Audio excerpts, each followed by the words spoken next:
vamos começar o nosso evento da noite de hoje, né? Então, gostaria de iniciar o evento dando boa noite a todos, agradecendo a participação de todos que estão aqui no dia de hoje. É uma data bem importante do ponto de vista da alimentação, do momento que a gente ainda continua vivendo, falar um pouquinho sobre hábitos alimentares, sustentabilidade, manutenção de cultura, tradição, biodiversidade. A gente tem passado por momentos onde a gente viu quanto o suporte do produtor local, produtor da proximidade, foi indispensável para manter a qualidade de vida durante esse processo que a gente vem passando aí da pandemia, né? Então, nada mais justo do que a gente nunca esquecer de todo o apoio que nós tivemos dos pequenos agricultores, da agricultura local, dos produtores locais, que mantiveram aí, né, por muito tempo, a nossa alimentação e o nosso hábito de qualidade durante esse processo. Então, é com muita satisfação, né, que no dia de hoje, que é o dia 18 de junho, Dia da Gastronomia Sustentável, Dia Mundial da Gastronomia Sustentável, que a gente faz, através dessa atividade, a abertura do Mini Festival da Uvaia. Esse evento ele vai ter a duração de 10 dias, onde a cada dia será divulgada uma produção ou duas produções gastronômicas realizadas por diferentes profissionais da área da gastronomia, que tiveram aí a missão de utilizar a uvaia nas preparações alimentares, além de também apresentarem essas produções gastronômicas em diferentes peças de cerâmicas, produzidos por ceramistas locais de Florianópolis, incentivando também a economia criativa e o comércio e outras tradições culturais que têm relação direta ou indiretamente com a alimentação e com a gastronomia. Tanto o evento da noite de hoje, quanto o Mini Festival da Uvaia, é uma ação promovida pelo Núcleo de Estudos em Gastronomia. O Núcleo de Estudos em Gastronomia é um grupo de pesquisa e extensão do Instituto Federal de Santa Catarina, formado, então, por mim, professora Fabiana Mortimer Amaral, pela professora Alice Novaes, pela professora Mariana Martelli, pela professora Flávia Baratieri Losso. Conta também com o professor Komatsu, nosso parceiro de Lages, né? E conta também com vários participantes externos que a gente também vai fazer o agradecimento ao final.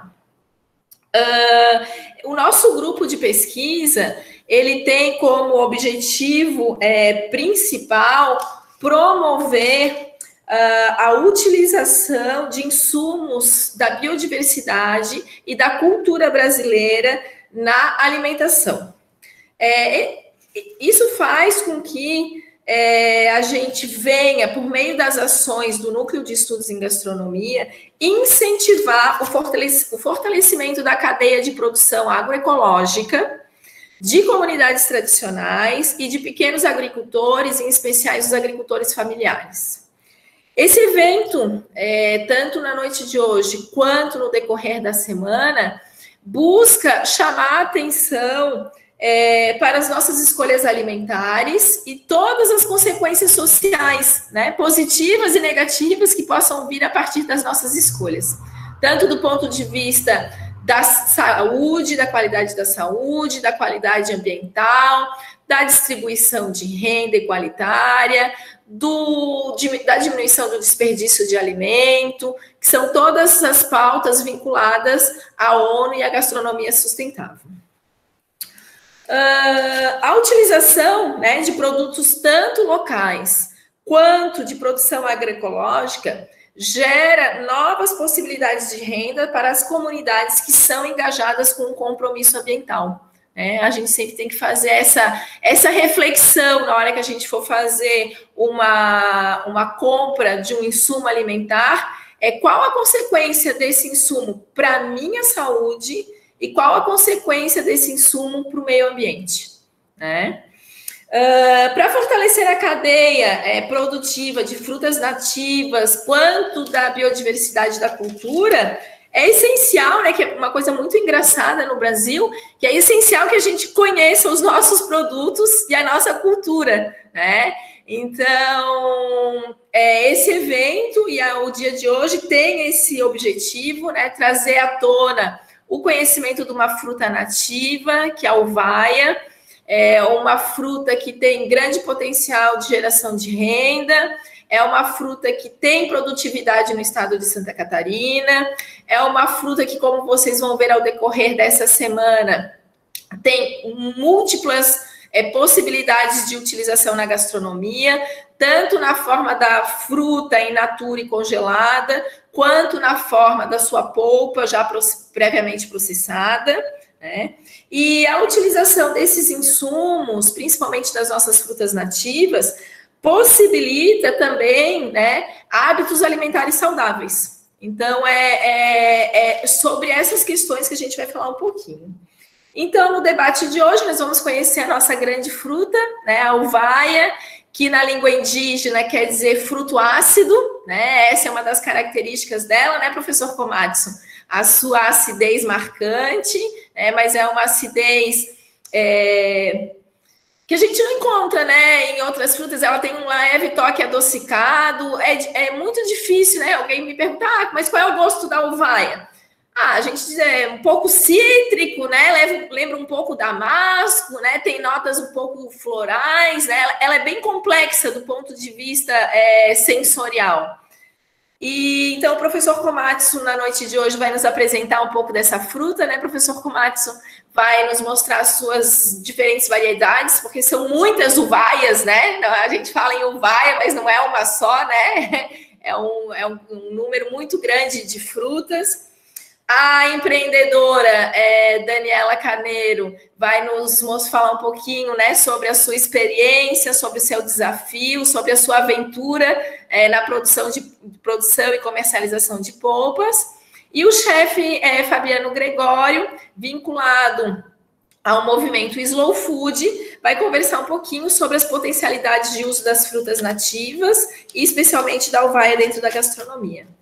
Então, nós desejamos a todos, na noite de hoje, né, um bom evento. Agradecemos novamente a participação de todos que estão aqui engajados nesse conhecimento dessas frutas, né, para fortalecer essa comercialização e que sejamos todos, né, cada vez mais conscientes nas nossas escolhas alimentares, fortalecendo um comércio justo, um comércio limpo, que promova a qualidade de vida e a qualidade ambiental, tá? A gente vai começar, então, na sequência com o professor Roberto Komatsu, né? E depois a gente tem a empreendedora Daniela. Se o Fabiano não pode ser assim, Fabiano, e depois vem o Fabiano, tá? Agradecemos Roberto, Daniela e Fabiano por estar aqui, né? Eu adoro todos vocês, tenho todos vocês no meu coração, né? E estamos sempre juntos aí nessa caminhada do fortalecimento da biodiversidade da cultura brasileira, tá? Um bom evento para todos. Professor Komatsu, é contigo. Boa noite a todos. É uma satisfação muito grande estar participando desse mini festival de uvaia. Agradeço a Fabiana Amaral, toda a equipe que esteve organizando, né? E a gente tem visto os chefes, né, trabalhando a preparação, né? Eu acho que foi algo importante, né? Está sendo feito nessa divulgação, então a gente fica muito contente, né? E coube a mim estar falando nessa parte só vou abrir aqui, né, do manejo, do uso aí da uvaia. Então, acho que, vamos ver se é isso, já está aí.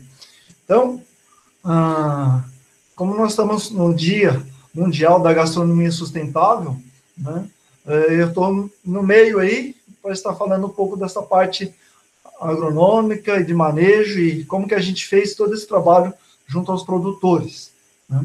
Bom, então, meu nome é Roberto Komatsu, sou engenheiro agrônomo, né, sou professor do IFSC desde 2011, né, comecei em Urupema, onde a gente teve contato com a uvaia, isso desde 2011.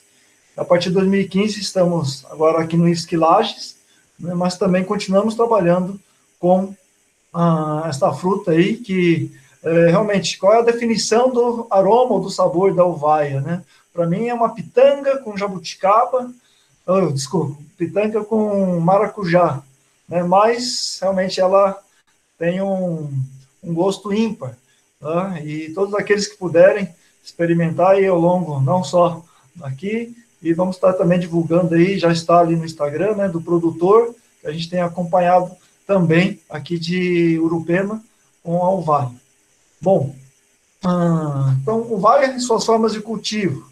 Eu vou estar fazendo uma introdução. Como nós estamos falando de sustentabilidade, né, eu gostaria de estar situando a questão da Mata Atlântica, né? Então, o Brasil tem esses 6 biomas, né, e dentre deles, que tem essa biodiversidade bem grande, que é a Mata Atlântica, né, ele compreende toda essa faixa litorânea, né, e 17 estados do Brasil, né, que tem uma parte dessa mata. E dentro dessa mata atlântica, né, ele ainda tem 7 faixas, né, ou 7 tipos ainda, né, de diversidade. E entre eles, né, está mais aqui ao sul, que é a mata mista de floresta ombrófila mista, em que nós temos o predomínio das araucárias, que também faz parte aí da Mata Atlântica, né? E é uma das áreas mais ricas, né, em biodiversidade do planeta, né?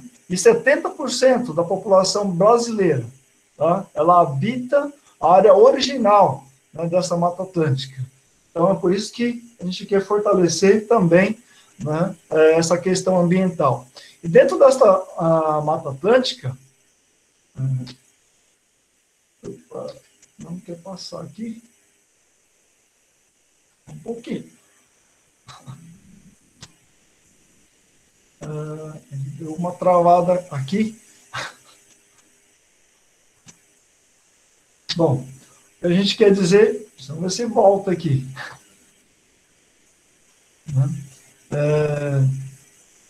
Que da Mata Atlântica nós temos, então, né, as mirtáceas, que fazem parte, né, a família, o gênero Eugênia, e que faz parte aí a Eugênia piriformis, que é a uvaia. E era para estar mostrando, né, que ali no herbário, né, nacional, nós temos também toda uma diversidade, né, onde é encontrado, seja nos laboratórios, né, nos herbários, ou locais de acesso da uvaia, ele pega desde o Nordeste até o sul do Brasil também, né? Então, é uma faixa bem grande, né, de ocorrência dessa fruta, tá? Isso. Aí vocês têm uma ideia da árvore, tá? A flor dela lembra muito a flor da jabuticaba, né, do eucalipto, e a fruta aí bem amarelinha, tá? Essa é a uvaia. Pode passar, por favor. E aqui a gente vai apresentar, né, onde a gente tem acompanhado os estudos da uvaia, não só os estudos aqui, mas frutas daqui de Urupema, que tem sido encaminhado tanto ali para Daniela quanto para Florianópolis, né? Então, dentro do Brasil, Santa Catarina, Planalto Sul, nós temos ali o município de Urupema. E aqui do município de Urupema, né, essa população 1 é a cidade, a parte urbana. Todas as demais áreas, ela representa plantas, né, que foram coletadas da zona rural, tá? Em torno de 12, né, a 26 plantas, né, que foram estudadas aí ao longo de vários aspectos, né, e altitude de 1.036 a 1.350 metros. Então, por mais que a uvaia tenha desde o Nordeste até o sul do Brasil, também encontrado no Paraguai, na Argentina, né, aqui em Urupema, ela está nessa altitude de 1.036, que é a parte ali do Marmeleiro, né, próximo do rio, e até a parte mais alta na cidade de 1.350 metros. Então, a ocorrência dela, onde a gente está estudando, é nessa região. Por favor, próximo. E aqui, né, alguns resultados que a gente vai falar, desde a parte de florescimento, né, maturação, né, pode passar.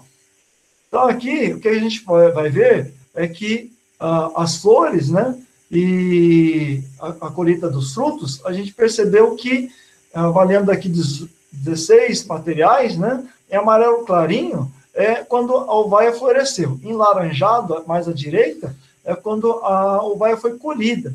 Então, a gente percebeu em 2012 e 2013, junto com os bolsistas, que nós tínhamos aí, aqui em vermelho, né, as uvaias que floresciam mais cedo e também maduravam mais cedo.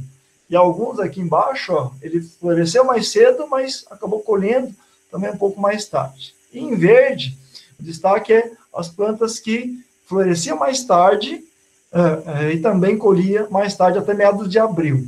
No próximo. E aí, em 2013 e 2014, a gente já viu que a uvaia, como está na foto, nós temos aí flor, terminando flor, outros botão, e alguns aí até o fruto já. Então, a uvaia, ela dá de camadas. Então, ela dá 1, 2, 3, 4, 5 floradas. E a frutificação, algumas, vocês estão vendo em laranjado, né? Tem o pico, né? Tem o maior período de colheita, mas alguns frutos são mais cedo, outros mais tarde. E aqui em 2013 e 2014, né, também nós tivemos isso, né? Algumas plantas realmente florescendo e colhendo mais cedo, e outras florescendo e colhendo mais tarde. 2012 e 2013, o mais tardio foi meados de abril. E aqui em 2013 e 2014, a mesma planta, ela chegou a ter colheita até em junho. Então, aqui a gente já começa a ver que nós podemos ir separando materiais que são do cedo, do médio e do tarde. Né? Por favor, próximo. Então, além do florescimento e maturação, a gente foi avaliar o tamanho dos frutos, rendimento de polpa. Né? Aqui tem um outro bolsista, né, ajudando, pode passar. E a gente viu que tem, dentre essas plantas, né, tem plantas mais pesadas, e essas mais pesadas, como está ali em verde, né, ela também tem o fruto maior, e não necessariamente a semente. E ali o número de sementes maior dentro do seu fruto. E em vermelho, nós temos frutos mais leves, menores, né, e também com menos sementes.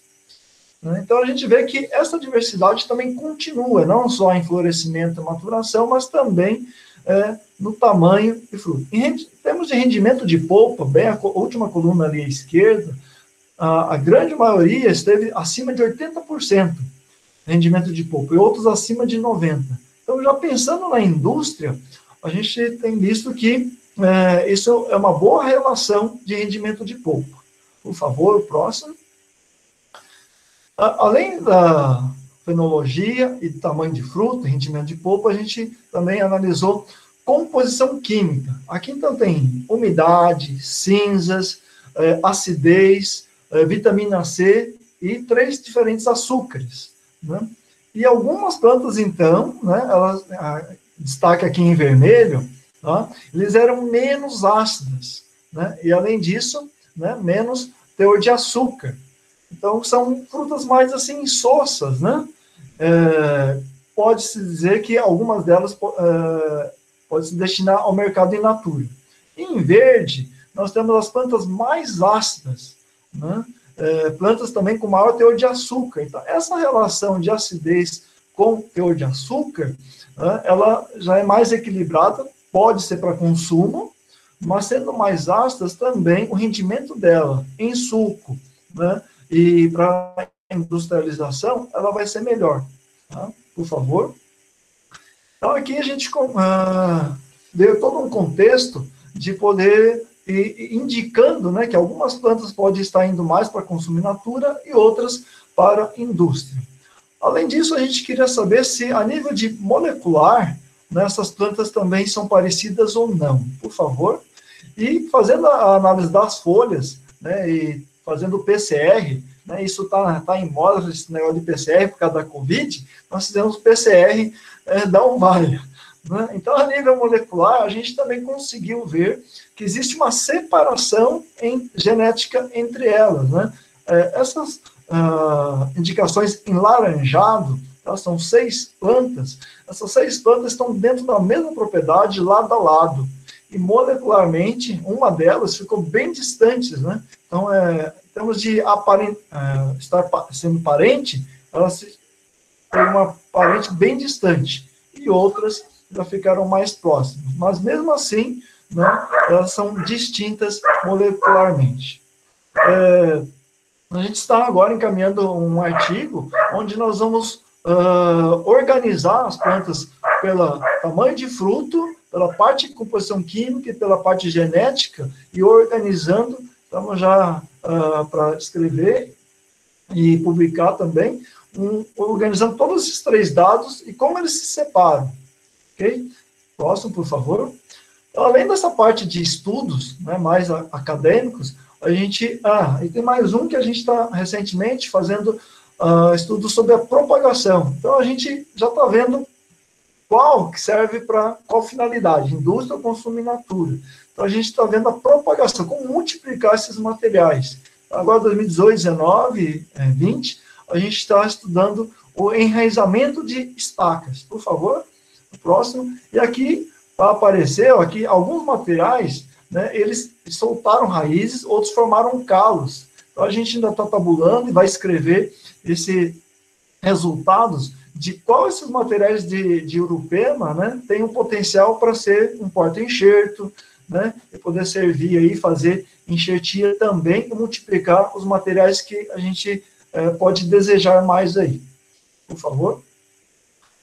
Então, isso mais a nível acadêmico, e agora mudando um pouco para manejo de campo. Nesse tempo que a gente esteve junto com os produtores, né, a gente viu que tinha árvores de 4 anos e outros com mais de 30 anos, né, e não foi feito nenhum tipo de adubação. Então, ao mesmo tempo, a gente viu frutos assim, deformados, miúdos, né, a gente viu também a ocorrência de 2 tipos aí de cochonilhas.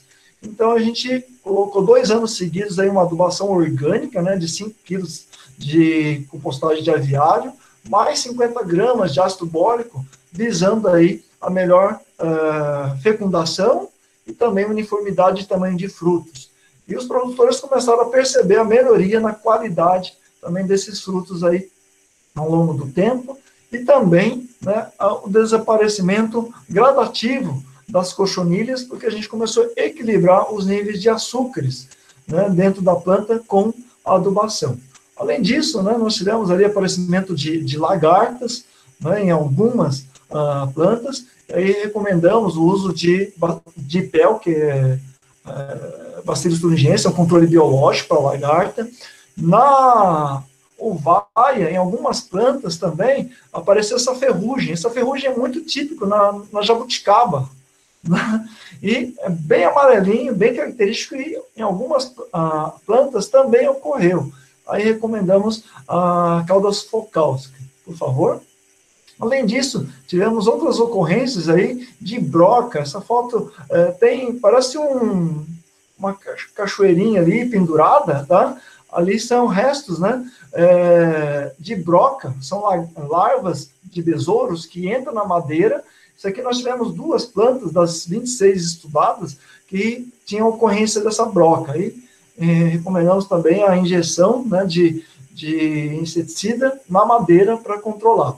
E ainda tivemos esse besouro comendo fruto, esse enrolamento com queima. Esses a gente ainda precisa de mais pessoas aí para começar a entender o que estaria causando exatamente e como manejar isso. Só que foram ocorrências pequenas. Por favor, próximo. Né? E, além dessa parte diretamente com o produtor, nesses manejos, né, fitossanitários, a gente, vendo que a uvaia é uma fruta com uma pele, uma casca bem fininha e bem sensível, né, qualquer batida ela amassa. Então, a gente já via isso, que catar ela do chão, ela já, na queda, mesmo na grama, ela já ficava amassada, começava a perder a água, perder a sua polpa. Então, a gente fez alguns testes junto com alunos aqui no técnico em agroecologia, e eles, num projeto de ensino, testaram diferentes materiais ali para a goiaba serrana, né? E a partir disso, por favor, próximo, a gente começou a levar isso para o produtor, né? Porque o produtor ia colher uvaia ali do chão, né? Misturava com folha, às vezes bem maduro, passado, né? E a qualidade dessas frutas não estava ficando adequada, né? Então, aqui o seu João Donizete, ali, um dos produtores que a gente conseguiu explicar, e ele colocou ali, tem uma foto dele, embaixo do pé de uvaia, ele colocou a tela, né? Por favor, no próximo. E aqui a gente tem uma imagem, né? Junto com a Daniela aqui, que está conosco, né? Ela fala, Matos, precisa começar a melhorar, né? Essa questão da colheita, né? Desses cuidados.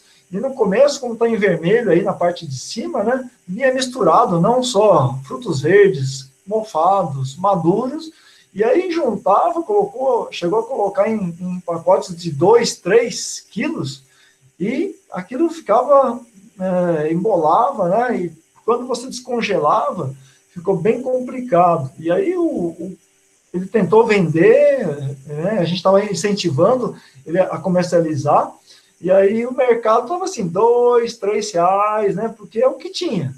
E aí, com essas orientações, a gente foi repassando, e aí essa tela, né? Tem uma tela aí, uma outra produtora de Araçá instalou, né? E aí o fruto vai caindo, só cai fruto maduro, né? Não cai outros tipos de fruto, colhe, e aí olha a qualidade que começou a apresentar, né? E aí pacotes só de 1 quilo, né? Ele colocava em um pacote de 1 quilo, já ia para o freezer, né? Sem misturar, e aí já estava conseguindo comercialização de 5 reais, né? Por favor, pode passar. E ainda assim, né, nessa parte que a gente tem acompanhado, um produtor fala, olha, professor, tem um pé aqui que também seria interessante, né?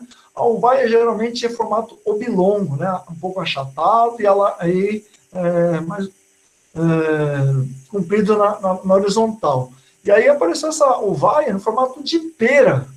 Então esse aí a gente ainda nem conseguiu. A gente conheceu a planta, mas ainda não tivemos pernas ainda para poder estudar mais a fundo.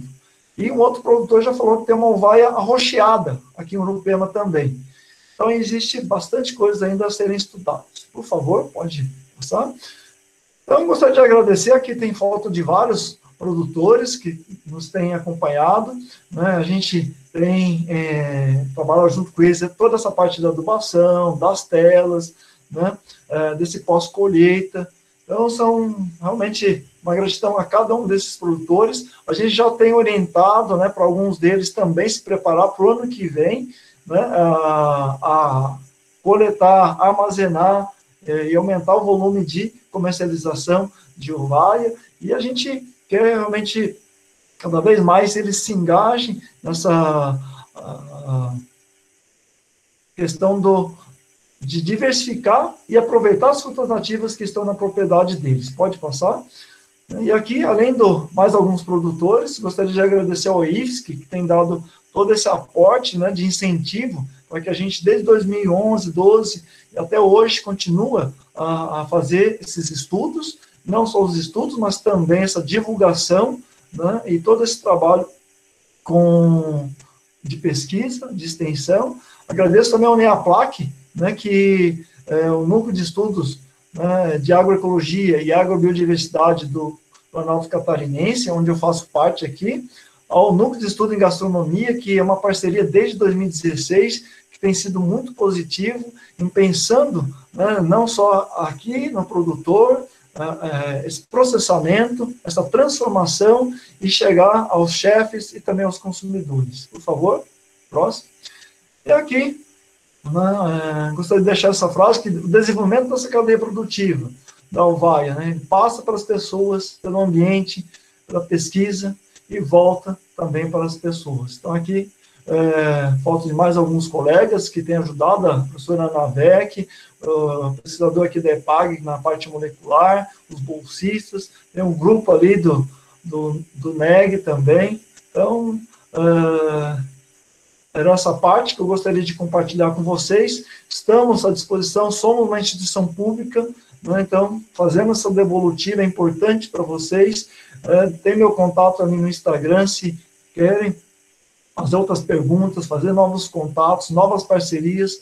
Nós estamos realmente de portas abertas a todos vocês. E bom evento, né? E vocês vão se deslumbrar, né, com toda a produção que esses chefes maravilhosos aí estão fazendo também pela cadeia produtiva e sustentável, né, da Uvaia.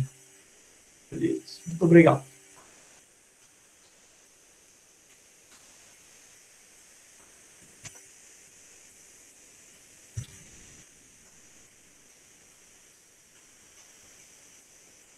Obrigada, professor Komatsu, pela apresentação, né? A gente vê aí a diversidade, né, de frutos que a gente tem, a importância, né, da manutenção, né, dessa fruta, que em alguns locais do nosso Brasil já estão em processo de extinção, né? Não é à toa que essa fruta ela está na arca do gosto, né, do Slow Food, como uma fruta ameaçada de extinção.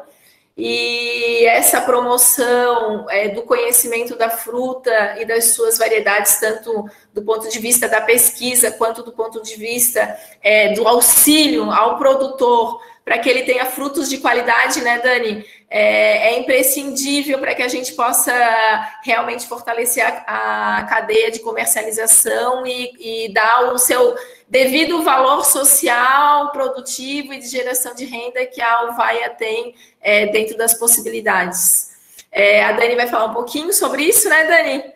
Então, essa trajetória aí, em parceria, acho que todo o trabalho vem numa parceria, sempre no incentivo de ajudar o produtor, para que aquela fruta que ele tem em casa, que às vezes, né, Komatsu, como a gente viu ali com o seu Donizete, né, inicialmente era até um problema, né, porque do problema à solução, né, digamos assim, né, Komatsu, porque era um problema, porque a fruta acabava caindo, contribuía também com o grau de desperdício de alimento que o Brasil tem, né? Porque a gente acaba desperdiçando muito alimento, às vezes, por falta de condução adequada na produção do fruto, né? E esse trabalho com os produtores se faz extremamente necessário para que aquela fruta que poderia ser um problema se torne, né, uma perspectiva de geração de renda e se torne, às vezes, uma solução muito bem-vinda, né, para a agricultura, como a gente pôde observar quando a gente foi pegar as frutas na casa do seu Donizete. E a Dani tem uma boa contribuição com isso, né, Dani? A gente agradece muito, né, o teu papel social nessa área e gostaríamos um pouquinho de saber essa tua trajetória, as dificuldades, as oportunidades.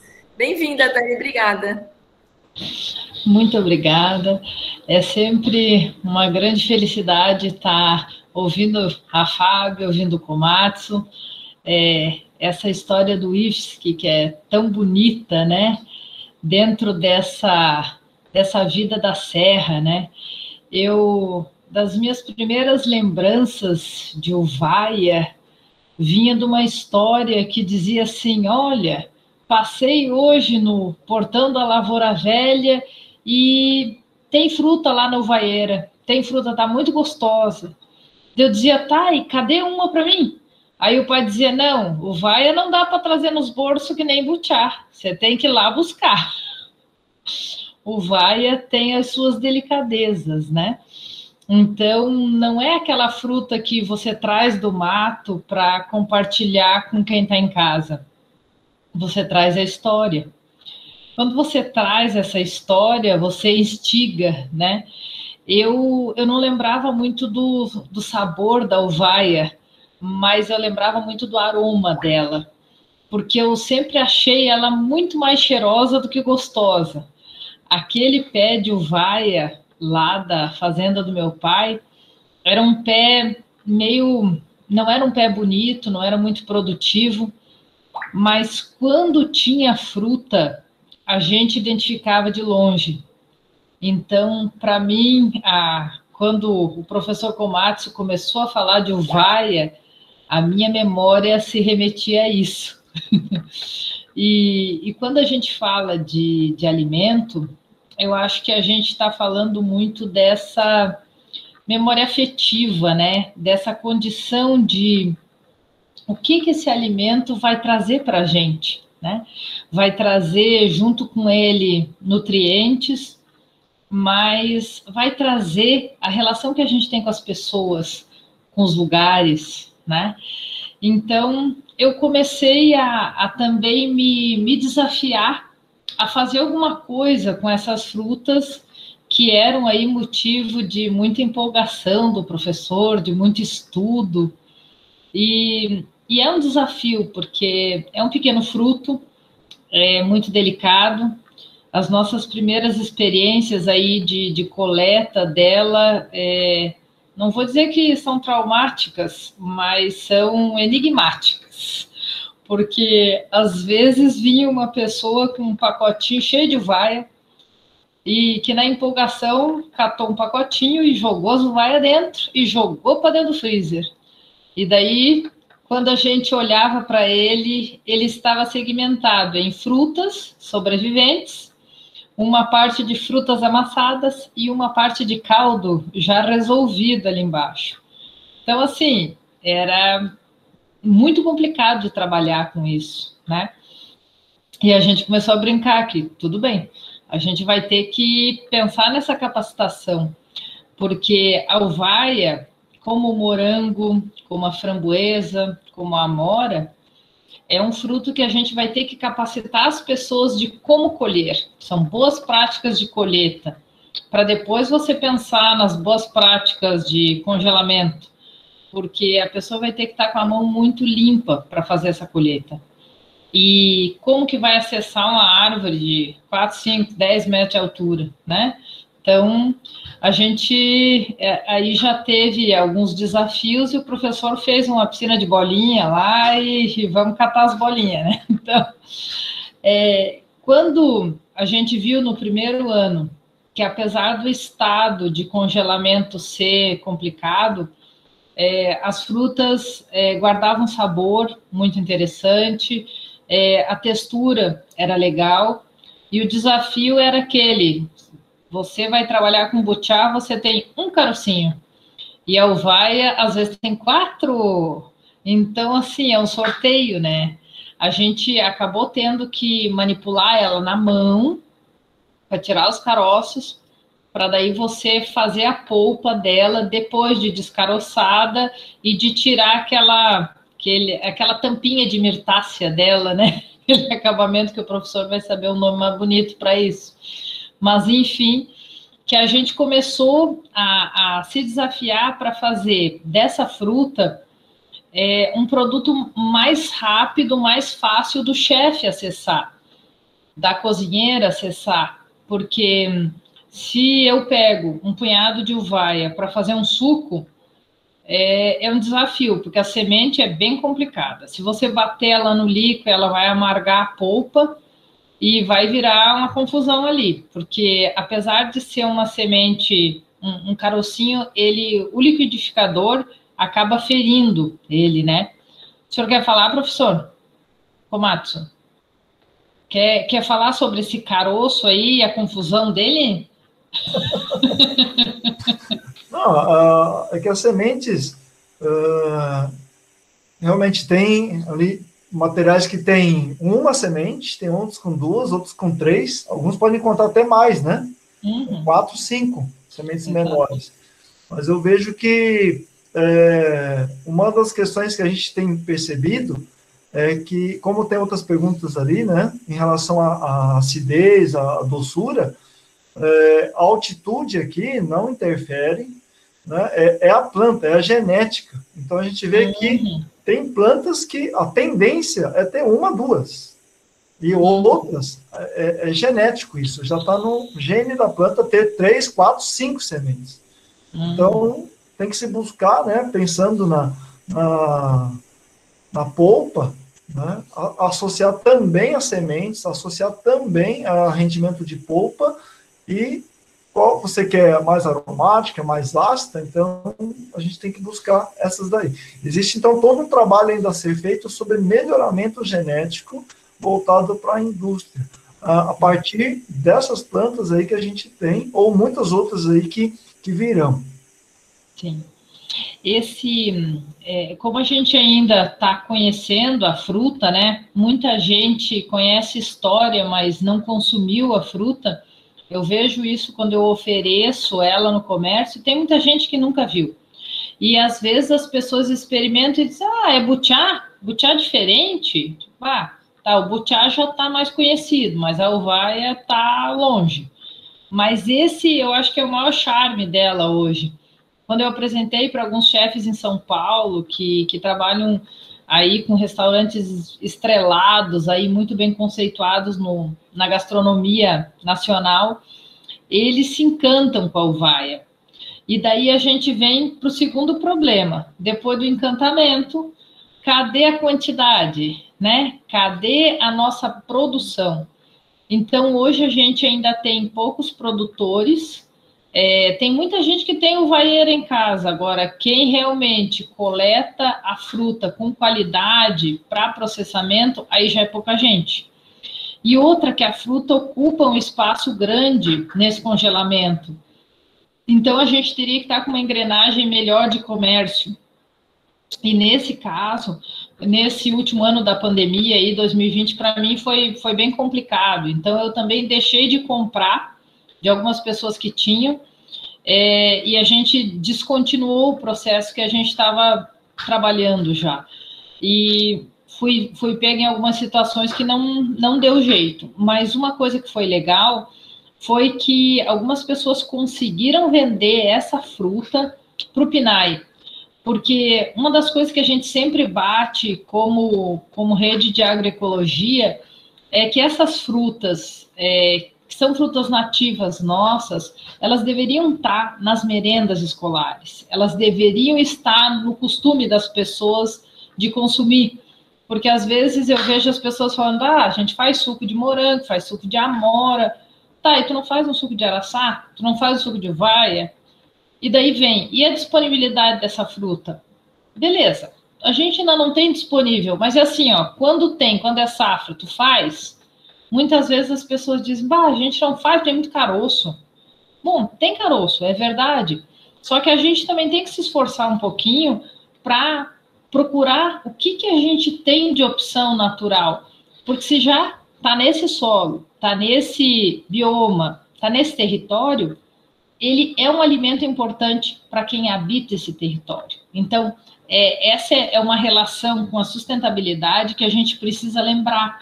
Muitas vezes isso passa batido. Então, a uvaia, para mim, tem essa história afetiva.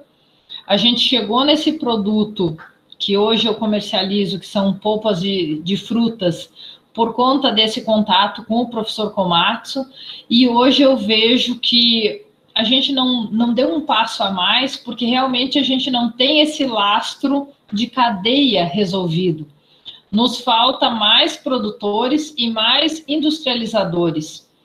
E ela tem delicadezas, né? Ela é uma fruta que, se você pega ela congelada e você vai descaroçar, e você tem uma quantidade muito grande para descaroçar, para daí você fazer a polpa, ela acaba oxidando, ela vai escurecendo.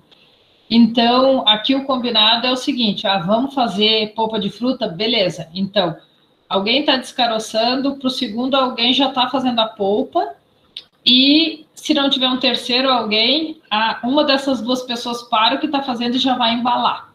Porque se você esperar 40 minutos descaroçando para fazer a polpa para embalar, ela já vai mudar de cor. E essa mudança, ela tem um impacto visual quando a gente vende, e ela com certeza tem um impacto nutricional. A gente ainda não avaliou isso, mas assim, todas elas, as nativas, a gente tem visto isso muito rápido. Isso, a gente precisa ter mais rapidez. Aí entram os investimentos, né? A gente hoje trabalha de forma manual. A gente trabalha com liquidificador ou com multiprocessador. Então, assim, se a gente tivesse uma despolpadeira, provavelmente o troço seria mais ágil. Mas entra nessa escala de produção, né? Quanto você vai precisar ter de fruta para fazer polpa, para te valer a pena ter uma despolpadeira. Então, hoje as pessoas que comercializo, que eu conheço, no Rio Grande do Sul, elas fazem parte da cadeia solidária das frutas nativas, que é um projeto muito legal que tem no Rio Grande do Sul, e eles estão já trabalhando bem com várias polpas industrializadas, pacotinhos maiores, pacotinhos menores. Eu experimentei as polpas, assim, coisa muito legal. Mas o que eles ali já têm uma estrutura de agroindústria num lugar ou outro e já usam a despolpadeira, então, para produção de massa de tomate, de extrato de tomate. Então, é uma máquina maior que faz outras coisas e também faz as nativas. Então, esse suporte para eles facilitou esse primeiro passo, né? No nosso caso aqui, no meu caso específico, quando eu comecei essa parceria com o professor Komatsu, a gente trabalhou, na verdade, com estudante, com estagiário, com quem estava a fim de pegar junto aí com essa mão de obra que a gente está treinando para se especializar para trabalhar nisso, né? Porque as nativas, de modo geral, aí, a gente tem os entraves muito parecidos. Então, para mim, a Alvaia tem esse processo que a gente capacitando as pessoas ou já trabalhando com as pessoas que trabalham com pequenos frutos, com morango, com framboesa, com amora, a gente vai encontrar nesse nicho pessoas que já têm uma estrada com essas frutas e daí a gente consegue já um produto melhor. E quanto às polpas aqui, eu acho que a gente consegue um bom nível com elas nesse modelo manual. Mas claro que ele vai sair mais caro do que você ter uma máquina e ter uma produtividade maior, né? Então, estamos nesse rumo. Deixa eu ver aqui uma outra coisa que eu anotei aqui. A gente começou fazendo a polpa das frutas, né? Da uvaia, do araçá, da guavirova, várias opções aí que a gente tem. E a gente começou os testes em cima dos outros produtos, de desidratar, de fazer compota, de o que fazer, né, com toda essa diversidade que a gente tem. Porque cada um desses preparados também, ele tem essa influência da origem da fruta. Então, como a gente ainda pega frutas e faz blends, porque você pega de um produtor, às vezes pega de outro, às vezes tem uma partida congelada ali e vem uma fruta que não está bem, você tira ela para o outro lado. Mas e daí? Foi colhido no mesmo dia? Ou será que é a segunda camada? Porque quando o cara colhe, ele também não tem essa organização lá, né? E aí tem informações que a acidez muda, se é na primeira camada ou na segunda camada. Então, a gente tem uma diversidade aí de oportunidades, né, de trabalhos científicos aí, interessante. Mas eu espero que os chefes tenham se divertido aí em fazer as suas maravilhas, porque eu me diverti olhando a nossa evolução nesse pequeno espaço de tempo aí, que foi a melhora da qualidade dessa colheita, desde as primeiras até as que a gente recebeu nessa última safra, e também essa diversidade aí de produtos, né? O professor Komatsu fez umas compotas bem interessantes, e a desidratação dessa fruta também tem um potencial muito bom. Então, eu acho que aí nós vamos ter que exercitar mais isso para poder conversar mais com vocês. Passo a bola aí. Muito obrigada.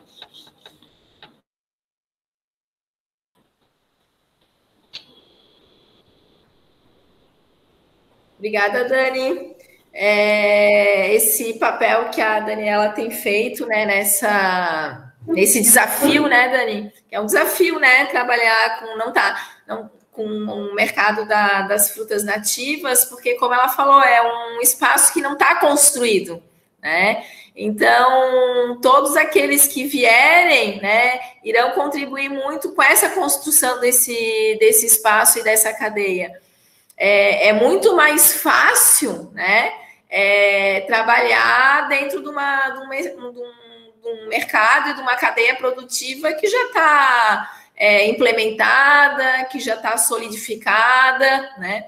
Agora, trabalhar numa perspectiva de uma cadeia produtiva que está em construção, né?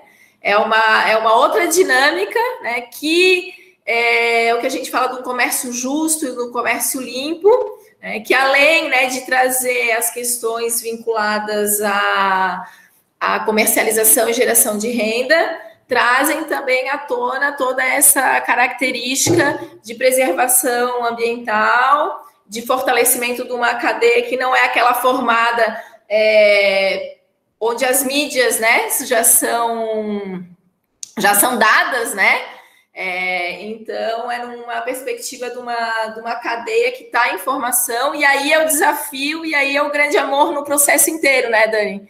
Porque viver, né? É viver de economia, mas viver também na perspectiva de estar apoiando o incentivo da preservação da biodiversidade, para quem ama o Brasil como nós, né? Manter as nossas características culturais e as nossas características ambientais é o que nos motiva, né? Como vida também, né? Com certeza. E eu acho que tem muito dessa história de ser uma fruta delicada, de oferecer uma oportunidade de trabalho e renda para mulheres, para crianças, para idosos, porque ela não é um serviço pesado, ela é uma colheita diária, não são toneladas, são pequenas quantidades. E eu acho que é isso que me encanta, é essa condição de você fazer de uma árvore regional, de um fruto tão delicado, um incremento de renda para as pessoas. Porque uma criança pode ir lá e, bem treinada, conseguir recolher 2, 3 quilos de uvaia no final de tarde. É tranquilo isso. Isso para uma pessoa que tem dificuldade de locomoção, isso para as mulheres que estão ao redor da casa e estão sempre inventando alguma coisa ali no fogão, né? Então, esse trabalho feminino, ele acaba sendo super valorizado quando você encontra nessa fruta uma oportunidade de negócio. Então, isso eu acho uma coisa instigante. E a gente vê que isso é necessário. A gente olha esses serviços ao redor da casa, no rural, ou até mesmo, às vezes, nas cidades, né? O cara tem uma fruta bonita e diz, não aguento mais comer isso. Mas é uma coisa gostosa, por que eu não vou compartilhar? Por que eu vou deixar aquilo só para os passarinhos? Então, você organiza uma estrutura que não é cara e você acaba tendo um incremento de renda. E você está oferecendo uma oportunidade ímpar para outras pessoas que não conhecem, que são de outros países, que vivem em apartamentos e que não conhecem a riqueza da nossa biodiversidade e não têm acesso a esses nutrientes todos que a uvaia nos traz e que você não vai encontrar num limão Tahiti ou numa maçã ou numa pera. Você vai encontrar na uvaia. Então, essa biodiversidade de alimentos, de oportunidades que a gente tem, é uma grande bandeira para estimular as pessoas realmente a mudarem o seu olhar, mudarem o seu relacionamento com essas alimentações, né? Com essa coisa que é regional, mas como ela é boa, como ela é nutritiva, como ela é sustentável, ela pode chegar em todos os cantos do mundo. Afinal de contas, a gente come tanta fruta que é do outro lado do mundo, por que o brasileiro não conhece melhor essas frutas daqui, né?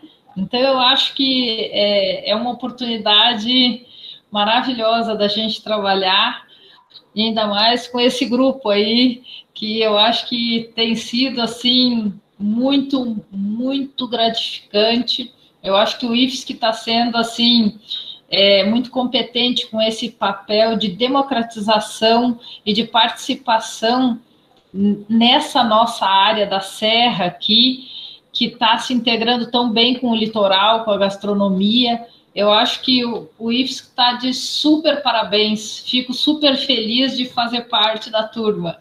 Obrigada, Dani. A gente também. A gente viu, né, professor Komatsu, foi emocionante, né, ir lá buscar essas frutas todas na casa do seu Donizete, né? E principalmente, né, quando ele... Calma aí. Não. Eles conseguem desligar o... Tira porque tá... Ele é te desligar o seu microfone. Fechou. Então, a gente consegue, né, perceber, quando a gente foi lá, né, Komatsu, na casa do seu Donizete, o quão benéfico, né, foi para aquela família, né, com um único pé de uvaia, né, porque não é uma produção, né, é um pé, né, é um único, né. Um único pé de uvaia deu 100 quilos de fruta, né, Komatsu? 120 quilos e... 120 quilos, né, de fruta. E a satisfação dele, né, em dizer para nós que aquelas frutas estavam sendo utilizadas na merenda escolar da escola pública que ficava ao lado da casa dele, né? Então, assim, para nós... não há resultado, né, mais bonito do que esse, né, quando a gente... E o produtor feliz e já pensando numa perspectiva do ano que vem, né, e aquele pé de fruta que um dia foi um problema passou a ser uma solução tanto para ele, né, quanto também para toda a comunidade do entorno, porque todas aquelas crianças ali passaram a usufruir de uma alimentação com muito mais qualidade do que elas tinham, né. Então, aí é que está essa questão de chamar a atenção para nossas escolhas, né? Porque as nossas escolhas, elas têm relação direta com a nossa qualidade e qualidade do entorno, né?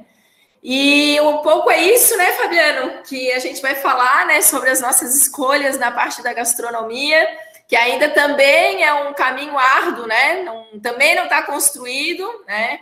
O chefe de cozinha, e principalmente aquele que é empreendedor na área da gastronomia, que tem a missão, né, de além de cozinhar, né, também tem que ter renda, porque a gente sabe que o ramo da alimentação e o ramo da cozinha e da gastronomia não é um ramo fácil do ponto de vista econômico, né? É uma margem de lucro muito justa, né?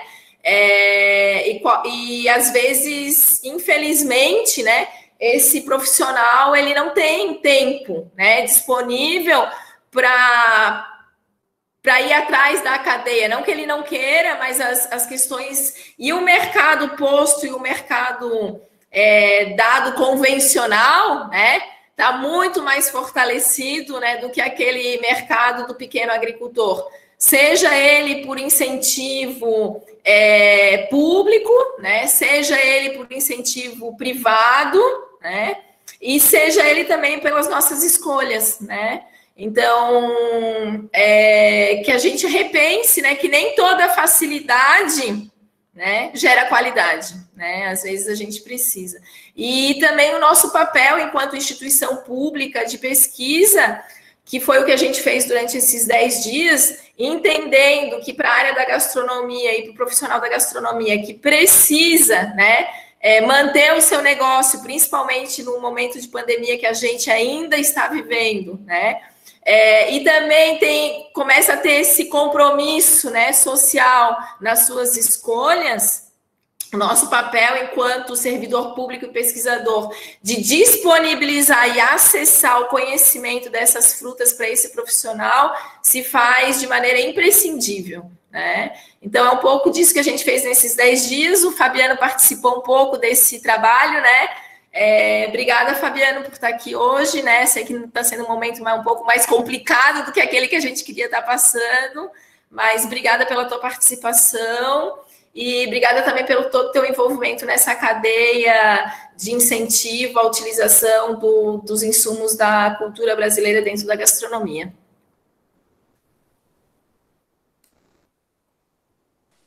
Boa noite a todos, né? Boa noite ao grande professor Roberto, à grande Dani, à professora Fabiana e a todo o núcleo de estudos da gastronomia do IFSC, né? Porque a gente tem que tirar o chapéu para elas, essas mulheres aí que estão fazendo, acontecendo. E eu que tenho 12 anos de caminhada na gastronomia, me formei na Univale, que é uma excelente universidade, mas esse núcleo tá botando para quebrar, viu? Vocês são demais. Parabéns. Então, eu sou o Fabiano Gregório, sou cozinheiro, gastrônomo, né? Sou ativista do movimento Slow Food desde 2008 e também faço parte como colaborador externo do Núcleo de Estudos da Gastronomia. É uma grande honra. É uma honra também estar aqui, né, representando a todos os gastrônomos, os cozinheiros, né, nesse painel, porque a gente teve grandes chefes participando do mini festival. Eu não entendi até agora o mini festival, porque eu achei demais, eu achei muito grande esse festival, então eu vou chamar ele de Festival da Uvaia.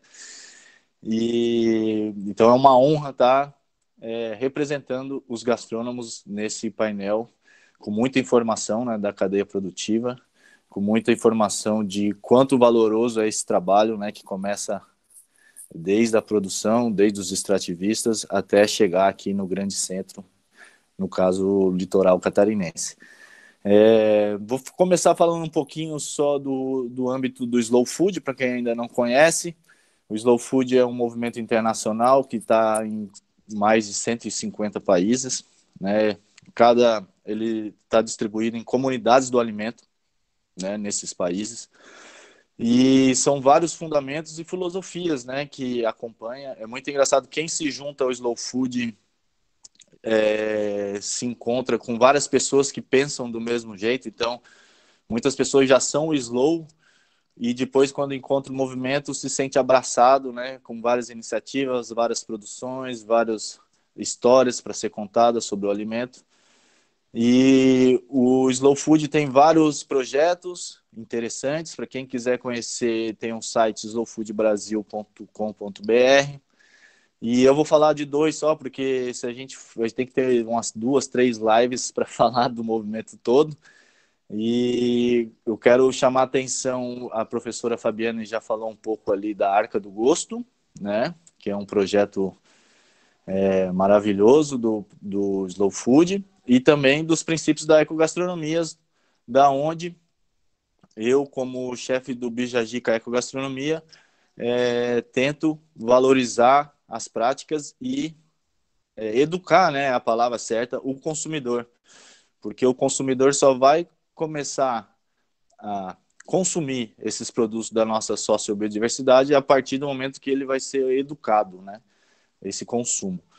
Então, a Arca do Gosto, ele é um catálogo virtual, né, que nele está contido vários produtos, insumos in natura e várias receitas tradicionais que corriam o risco de cair no desuso, né, devido, né, à problemática da industrialização dos alimentos, né? O Slow Food, ele surgiu com um nome em inglês, por mais que surgiu na Itália, ele surgiu com o nome em inglês para bater de frente com o fast food, né? O fast food, ele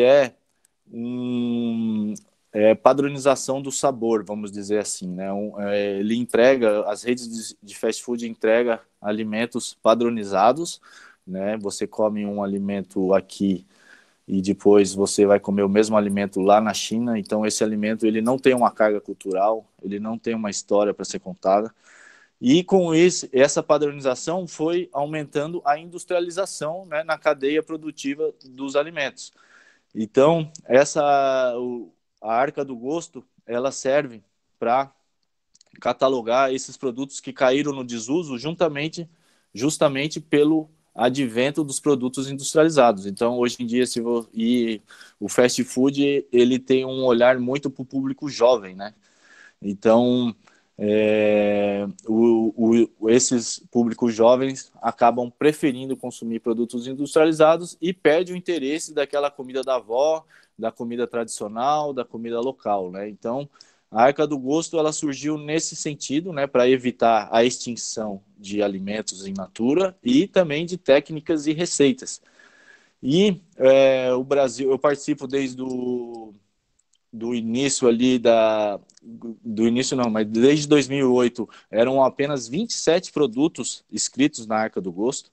Então eu participei da popularização, vamos dizer assim, desses produtos na Arca do Gosto através de um estudo feito pela Escola de Gastronomia do Slow Food na Itália.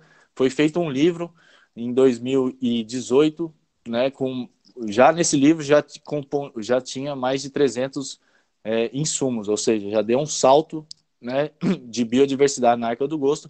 E em caráter comparativo, né, a Arca do Gosto da Itália são mais de 550 produtos inscritos, né, e imagina o tamanho da biodiversidade do Brasil em comparação, né, com os países europeus, né? Então a gente tem que faço o convite para quem entrar no site do Slow Food Brasil, lá tem a aba da Arca do Gosto. Quem quiser, que lembra de algum produto de herança, né, de memória afetiva, que hoje em dia se não se encontra mais, você pode catalogar esse produto, né, fazer um estudo desse produto, é um fichário que você preenche e que você consegue contribuir com a Arca do Gosto. Então, a Arca do Gosto é muito importante nesse sentido, de a gente identificar o produto, reconhecer a cadeia produtiva dela e, com isso, poder valorizar, né? Porque a gente não consegue valorizar e não consegue promover um alimento se a gente não conhece de onde vem e a cadeia produtiva dela. Então, o Slow Food tem vários projetos e das filosofias que eu sempre gosto de falar sobre, eu sou um apaixonado, é a ecogastronomia, né? A ecogastronomia, ela é uma relação entre o prazer e a ética no se alimentar, né? Então, é isso que todos falaram, que a Dani falou, né, de que quando você conhece a história, sabe o produto, é um produto que ninguém conhece, mas então vamos conhecer de onde vem, né? A rastreabilidade dos alimentos está em voga justamente, né, para a gente reconhecer onde é produzido, né, trazer a importância da cadeia produtiva e com isso agregar o valor, né, para poder ter uma remuneração financeira para quem está produzindo, né, na cadeia produtiva, na produção, na comercialização. E nós, gastrônomos, aqui na cidade grande ou em qualquer lugar, a gente tem o dever de incentivar o consumo desses produtos, né? É sempre um voto, né?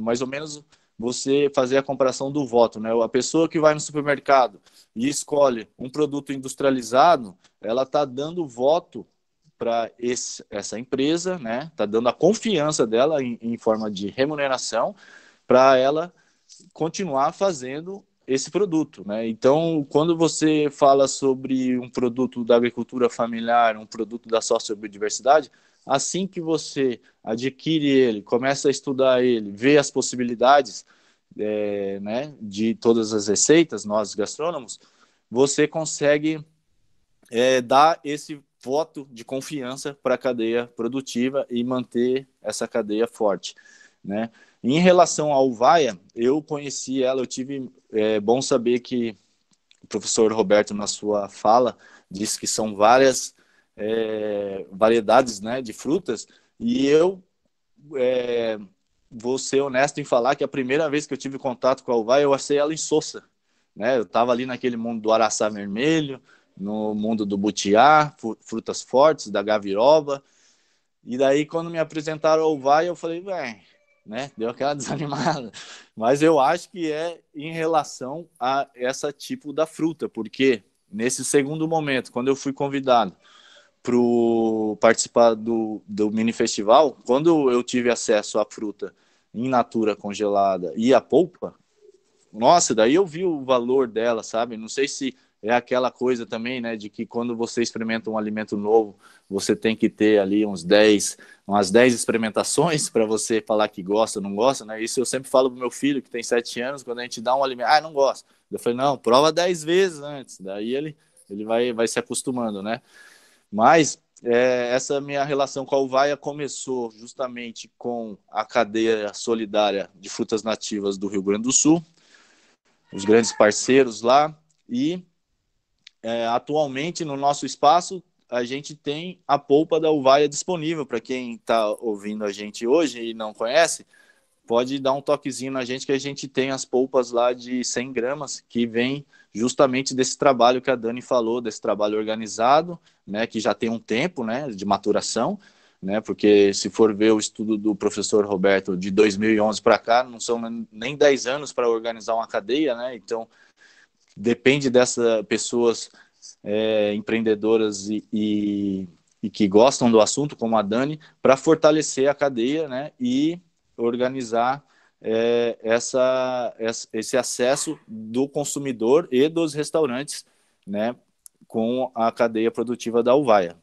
E eu não vou dar spoiler das receitas que vai começar amanhã, mas quando eu identifiquei bem isso, o sabor, aroma e a acidez delas são particularidades que a gente não encontra em qualquer fruta, né? O butiá lembra um pouco ali, mas é totalmente diferente. Então, eu que sou da área salgada, né, da gastronomia, quando eu experimentei, eu já escolhi meu prato, assim, nem foi muito difícil, porque quando eu vi essa potencialidade dela, eu já encaixei no nosso menu e foi só alegria. Eu acabei fazendo duas preparações no nosso prato com ela, diversas, e foi muito gratificante trabalhar. Inclusive, no nosso menu do Dia dos Namorados, que passou semana passada, eu fiz um casamento da Uvaia com a ostra, né? Então, para quem consumiu já o nosso menu no Dia dos Namorados, já foi a Uvaia ali de brinde. E as pessoas sempre me perguntando, opa, que é isso? Que Uvaia? De onde é? E graças às falas dos produtores e dos empreendedores da Uvaia, a gente conhece e sabe de onde que ela está vindo, né? Então, trabalhar com a sociobiodiversidade é muito encantador. E eu tinha esquecido de comentar, mas eu estou cursando agora a pós-graduação em Cultura e Sociobiodiversidade do IFSC, né, em gastronomia, que, nossa, quando eu vi o edital, eu fiquei maravilhado, e eu vi que tem alguns colegas aqui da pós, fazer a saudação para eles, e é bem isso, a professora Liz, né, a grande professora Liz também, uma bióloga, né, que é da área da gastronomia, ela nos chama muita atenção para esses produtos da sociobiodiversidade, né, então é um caminho que está sendo não estamos no começo, estamos no meio, né? Mas tem muito ainda do que a gente realizar, né? Nesse trabalho, nessa valorização do produtor, na valorização do produto e também nós aqui da gastronomia temos o dever, né? E eu diria a obrigação de a gente apresentar para os nossos comensais, nossos consumidores, esses produtos da sociobiodiversidade, né, que tem toda uma história, tem todo um quê de preservação, né?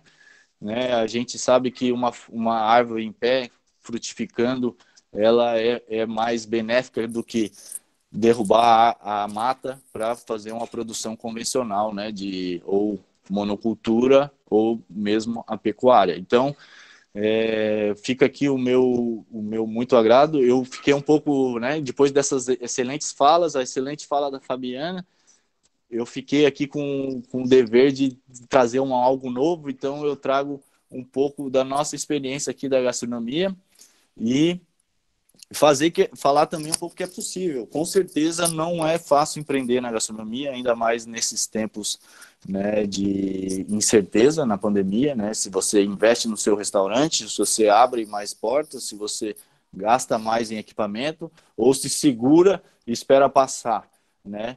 Mas falando um pouco da ecogastronomia de novo, a implementação desses princípios do slow food no restaurante, né? Que a gente tem um olhar sistêmico ali para geração de resíduo, né? A correta destinação do resíduo. Eu consegui, no nosso restaurante, desde a pandemia, eliminar o plástico da cozinha. O único plástico que eu tenho é o plástico filme, né? Então a gente está trabalhando com o bioplástico, aqui que é uma empresa de Florianópolis, que ela se decompõe facilmente. As nossas embalagens são biodegradáveis. Todo esse investimento, a gente não tem um respaldo institucional, governamental, né? A gente tira do nosso lucro para poder entregar um alimento bom, limpo e justo, né? Que é um dos princípios do Slow Food.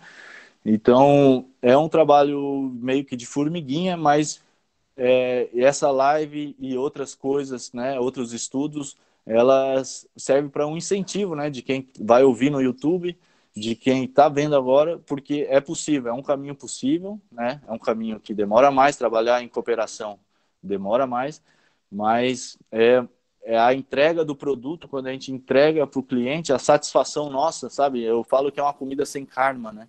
Porque a gente valoriza a cadeia toda e ainda entrega um alimento bom, limpo e justo para o consumidor, né? E que vai trazer nutrição para ele, né? A gente viu nessas épocas que o interesse pela nutrição dos alimentos aumentou, mas ainda é uma pequena parcela da população que está atenta a isso, né? Então, através desses estudos, através desses festivais, que a gente acredita que o consumidor vai ser educado, né? Eu acho que é tudo a educação, a capacitação, e eu faço o desafio para o NEG, que o ano que vem, quando, se Deus quiser, a gente estiver num mundo um pouco mais normal, que a gente faça esse festival com venda dos produtos nos restaurantes, né? Não só esse olhar das receitas, mas que cada chefe convidado consiga oferecer para o consumidor essas receitas. Obrigado e muito, muito grato aí por tudo.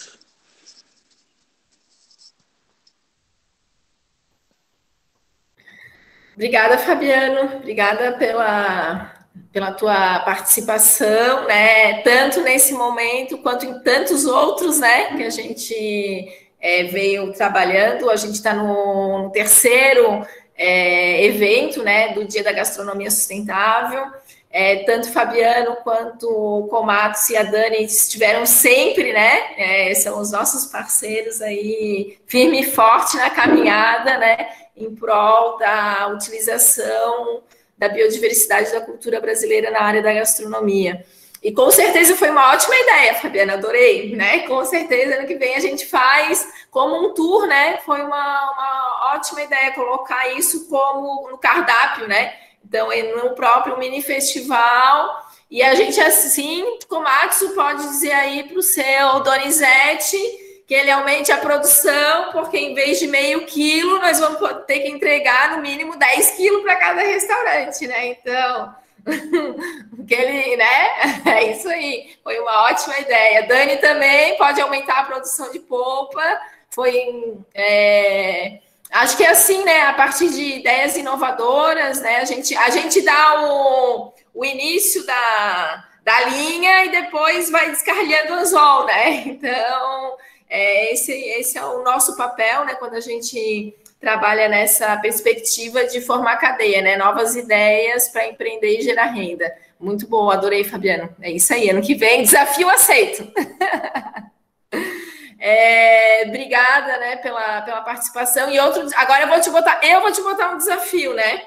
Então, que a partir do ano que vem, né, a Bijagica Ecogastronomia possa ter lá no seu espaço, além, né, das polpas dos nossos vizinhos, né, e amigos, né, que a gente também tenha, né, para vender ali no Bijagica Ecogastronomia, polpas, né, de uvaia de Santa Catarina e as frutas in natura e congeladas, né, Komatsu, dos agricultores familiares, que eu acho que hoje o Bijagica faz esse papel, assim, imprescindível, porque quando a gente precisa comprar insumos, seja da Mata Atlântica, seja do Cerrado, seja da Caatinga, seja da Amazônia, hoje o local e o empório, né, que a gente tem para ter esses produtos de acesso é o Bijagica. Então, a gente, enquanto profissional, agradece muito esse espaço, que a gente sabe que não é fácil, mas que é um espaço que se faz diferente, principalmente num grande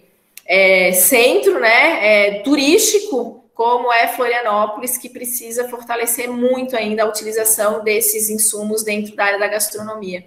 E um espaço, um empório de biodiversidade é o Bijagica. A gente agradece muito, tá? Então, a gente gostaria de agradecer a todos que estiveram aqui na noite de hoje. E vamos falar um pouquinho do nosso mini... A gente botou mini evento, Fabiana, porque a gente achou que era, né? Não quis botar um negócio muito grande, né? A ideia veio, vamos fazer jus a outra fruta nativa, que é o cambuci. Eu e a Alice, a gente participou do evento do cambuci. Quando a gente viu aquele negócio, a gente falou, nossa, né, Alice? Vamos fazer um negócio desse, mas a gente não vai fazer um negócio tão grande, né? O nosso é pequenininho, então, em vez de ser um evento da Uvaia, né, a gente tirou muito a ideia do pessoal do Cambuci, que já tem uma linha. Não sei se a Alice quer falar um pouquinho sobre isso. Abrir o microfone. Eu acho, Fábio, que tem umas perguntas aqui. Eu não acho que pode se estender, né? Pode deixar. A gente vai, então, abrir agora para responder algumas perguntas e depois a gente vai passar um making-off do festival, que começa a partir de amanhã, né? Alice, quer encaminhar as perguntas, fazendo favor? Não, eu anotei aqui, a primeira pergunta foi, a uvaia é considerada uma punk? Acho que né? Ela é uma planta alimentícia não convencional, né? Se ela fosse convencional, todo mundo hoje ia abrir a sua geladeira e ia ter um pote de uvaia lá dentro, né? Então, ela né? Quanto tempo uma muda de uvaia cresce e se torna produtiva, professor Comar? 6 a 8 anos. Certo. A acidez adocicada da uvaia está relacionada com temperatura e altitude? Não. Isso é genético. Genética, tá, já tinha respondido. Quais produtos podem ser feitos a partir da uvaia? Até eu respondo, todos, tudo. Tudo, o né? céu é o limite. Sucos, sorvete, geleia, a partir da geleia você pode fazer diversas produções salgadas, molho de pimenta, e você vai ver durante o festival quantas delícias aí vários chefes de diferentes segmentos aí da gastronomia utilizaram até para fazer bebidas, né, coquetéis, de tudo dá para fazer. Né? Tudo. Qual o melhor sistema de cultivo e plantio de uvaia? A cara da Dani. Olha, esse aí Agrofloresta. Agrofloresta, também concordo.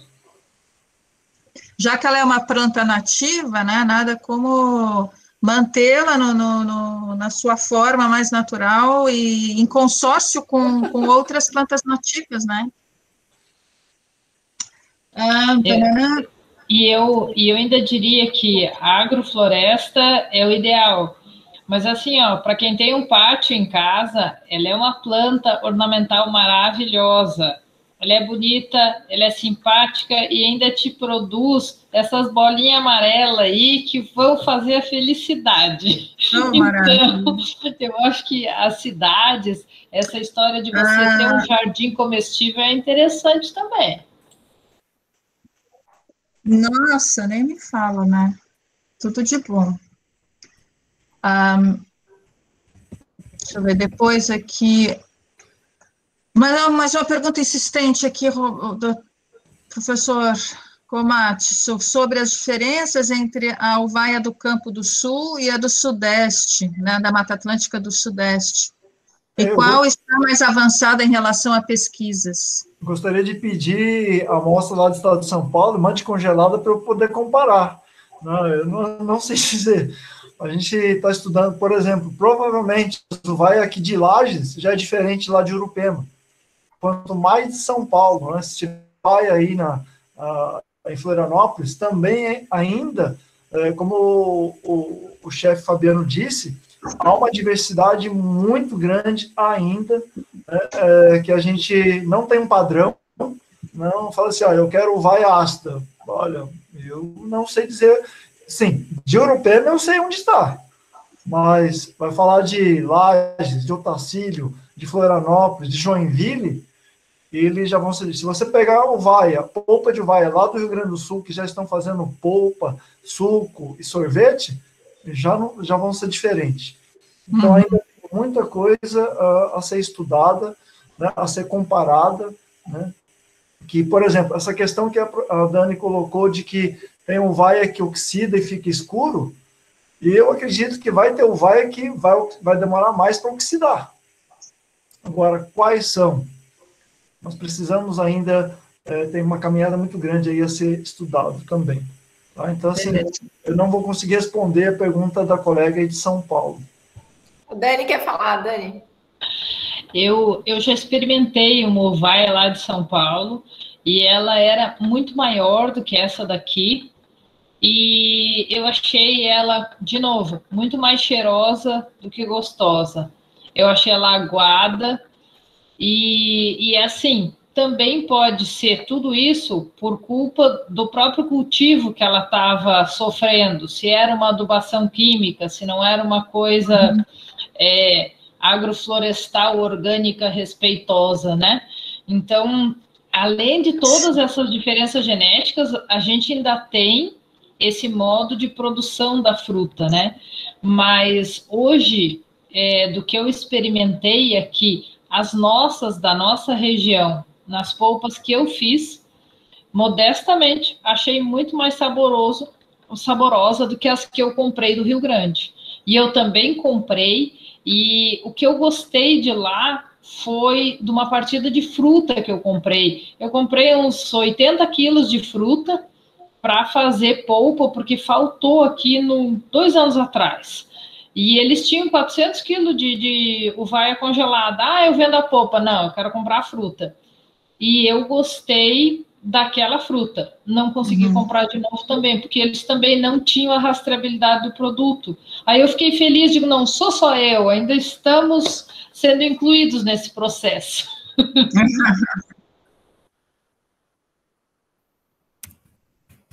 Que legal, Dani. Deixa eu andar aqui.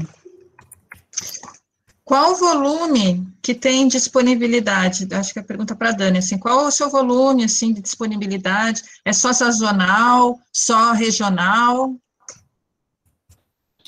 A gente ainda está engatinhando. Eu cheguei aí um ano a fazer 200 quilos de polpa de araçá, que foi uma coisa que andou bem para mim, araçá vermelho. Era uma fruta que a gente tinha em quantidade aqui com alguns professores, com alguns produtores que o professor Komatsu tinha aí contato de alunos, e a pessoa tinha lá, tem, né, um pomar de 40 e poucos pés de araçá vermelho, então a gente tinha quantidade e a pessoa treinada, então a pessoa trazia todo final de tarde caixas de fruta para mim, então eu consegui ter um produto que teve um lastro comercial. A uvaia a gente teve muito problema, porque ela estava muito distante daqui e a gente precisava capacitar as pessoas, então teve essa dificuldade. Então hoje eu não tenho grande quantidade de uvaia, tenho maior quantidade de araçá. E as outras frutas que a gente tem trabalhado na região vem numa crescente, mas tem esse problema de ainda não ter um grupo muito grande colhendo essas frutas e congelando para você ter um lastro aí de produção. Então, eu produzi, somando todas as nativas aí, 600 quilos num ano, e nesse último ano aí não cheguei a 300.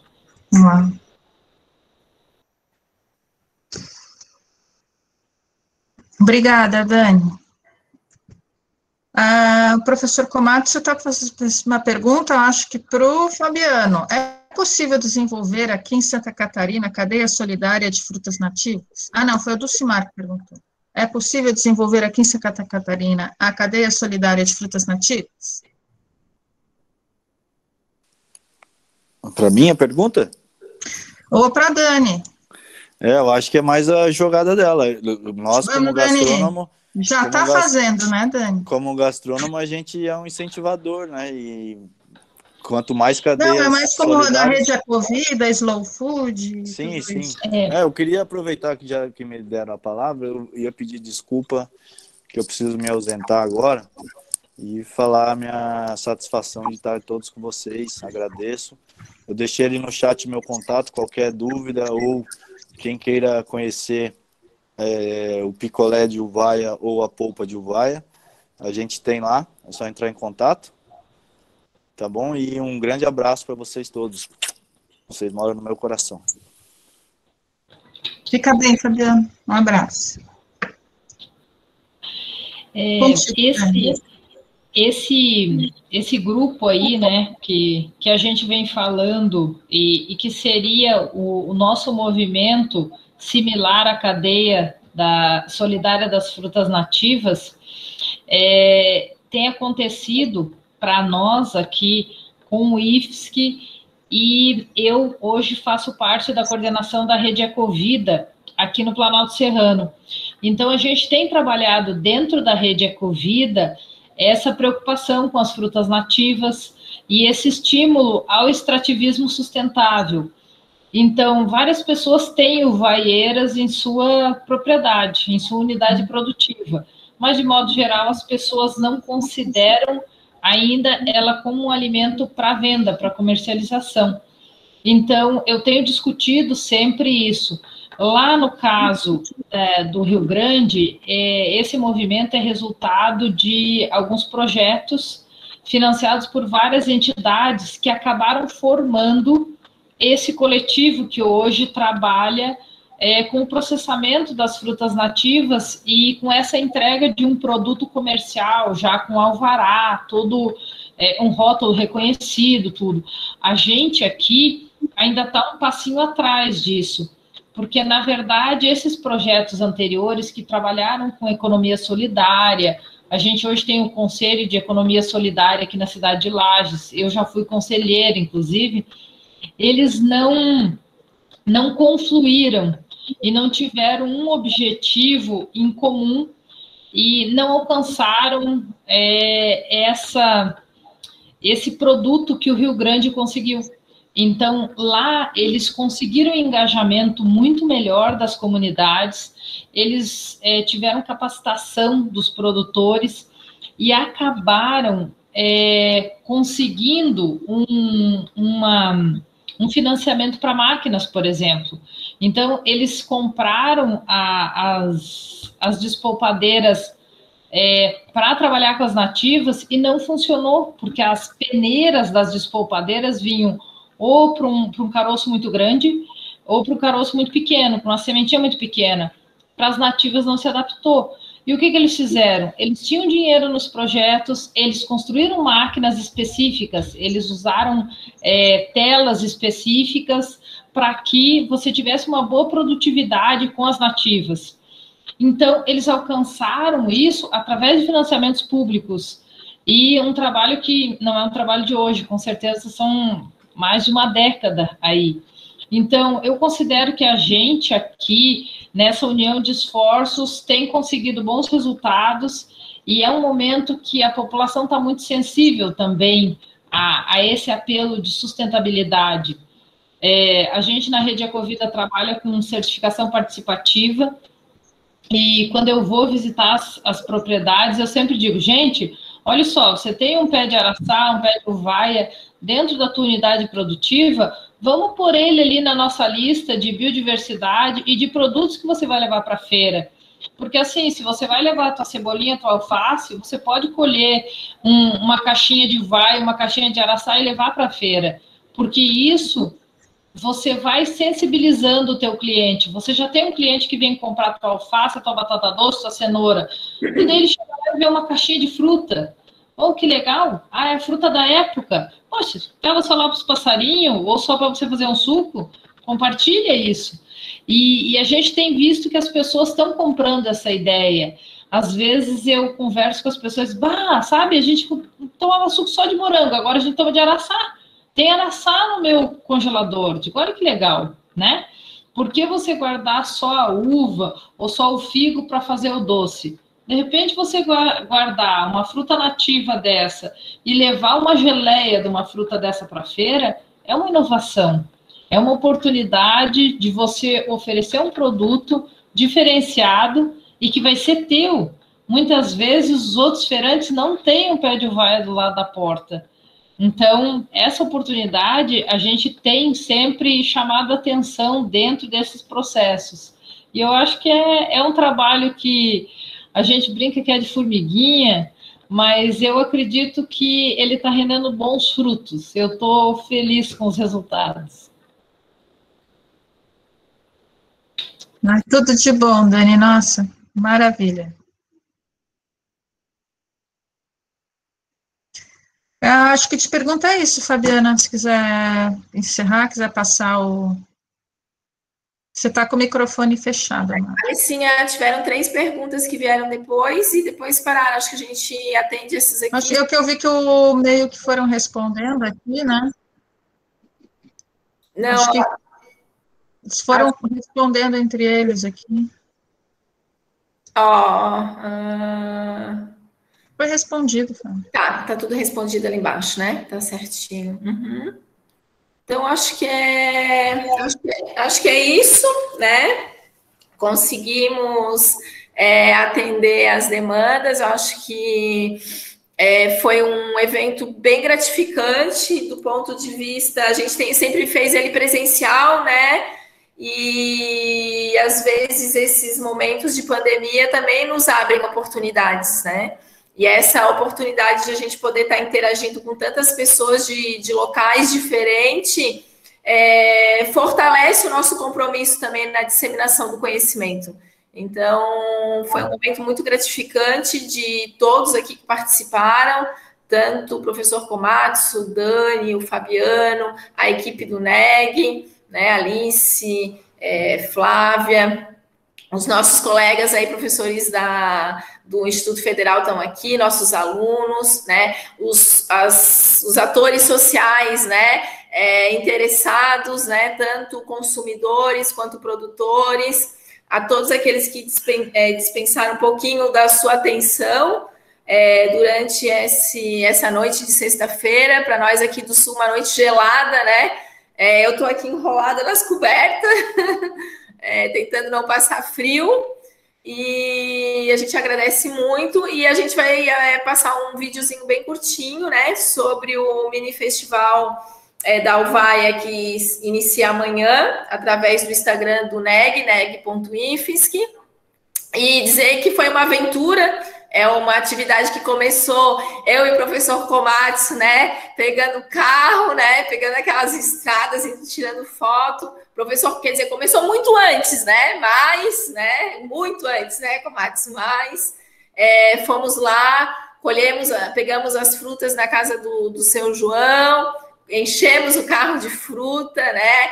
Fomos na casa da Dani, a Dani ajudou a encher aquele isopor de fruta, não conseguimos trazer tudo que não coube no carro, né, Dani? Precisava um carro maior, mas foi muito gratificante esse início, né? Eu acho que essa percepção de que o início começa no produtor para a área da gastronomia, ela é essencial, né? Então, essa valorização, a gente luta muito dentro do NEG, para que essa compreensão seja clara de que a gente precisa valorizar tanto o produtor, né, que é o início da cadeia, quanto o consumidor e quanto, né, quem trabalha com a área da gastronomia.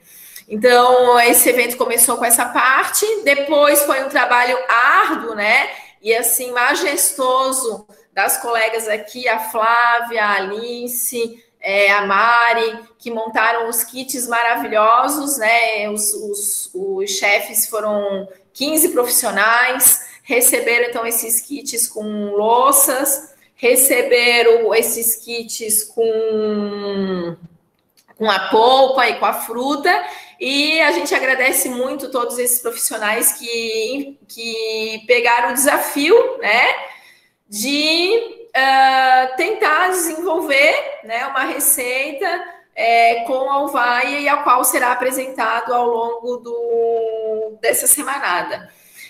Tivemos gratas surpresas do nosso grupo, né? A Mari Martelli, que atuou na parte de filmagem, edição, né? Foi um trabalho árduo. Muito obrigada mesmo, Mari, por todo o teu compromisso aí. E vamos então passar um pedacinho, né, do que foi essa nossa aventura durante. Praticamente começamos, isso foi em fevereiro, Comatos, que a gente foi lá, né? Fevereiro, março, abril, maio, junho, 3 meses de aventura com a Alvaia, né? E agora a gente tem essa possibilidade de mostrar um pouquinho. Alice, tu pode passar o videozinho? Tá. A Mari está falando, boa, Mari, obrigada pela lembrança. A gente tem um canal do YouTube, né, que se chama Nada Gourmet. Fica aí o convite também para que todo mundo possa entrar lá. Lá a gente tem várias receitas, né? Tem receitas com uvaia, tem receita com a goiaba serrana, tem receita com araçá. Então, esse nosso canal do YouTube é também uma maneira de compartilhamento de informação e das possibilidades de utilização desses produtos da biodiversidade. Alicinha? Vamos lá. Opa. Deixa eu aproveitar aqui e agradecer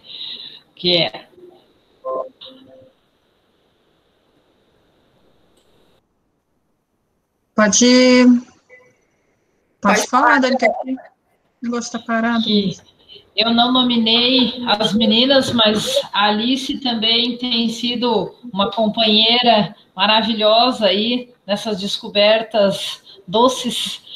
Então, eu, em nome da Alice aí, agradeço toda a equipe do IFSC.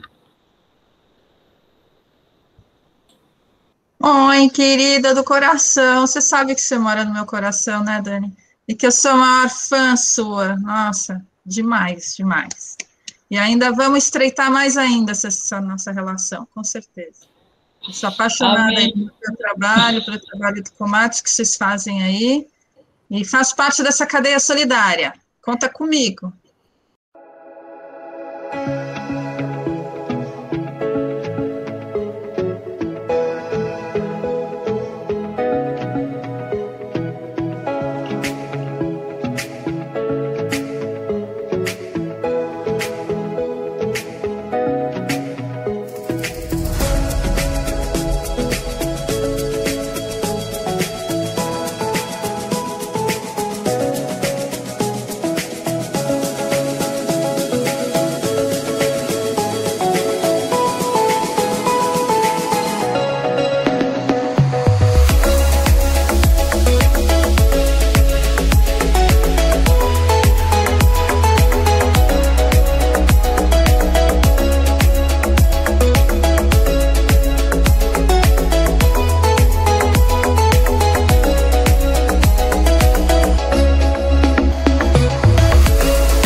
Uma partezinha, né, do que vai ser apresentado aí.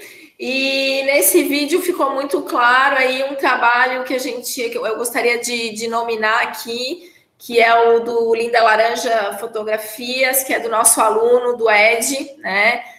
Sem a presença e a participação do Ed nesse trabalho, a gente com certeza não teria chegado onde a gente chegou, né?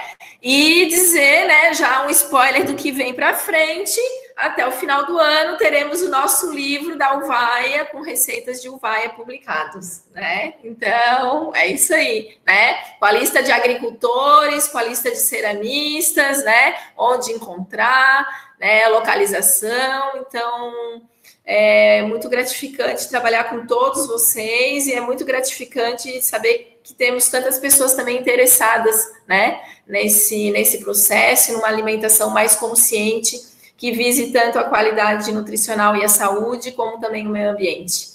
Gente, eu acho que é isso, né? 9 horas, agradecemos a participação de todos, Desejamos aí que todos terminem essa noite de sexta-feira um pouco mais reflexivos, né, sobre as nossas escolhas, né, e mais felizes também, né, em ver que temos tantas pessoas engajadas e com amor por as frutas nativas, pela biodiversidade e cultura do Brasil. Komatsu, Dani, se quiserem fazer alguma palavra de encerramento também, as meninas do NEG também deixo aberto aí se quiserem falar alguma coisa. Vou antecipar a Dani aí, muita gratidão, né, a toda a equipe.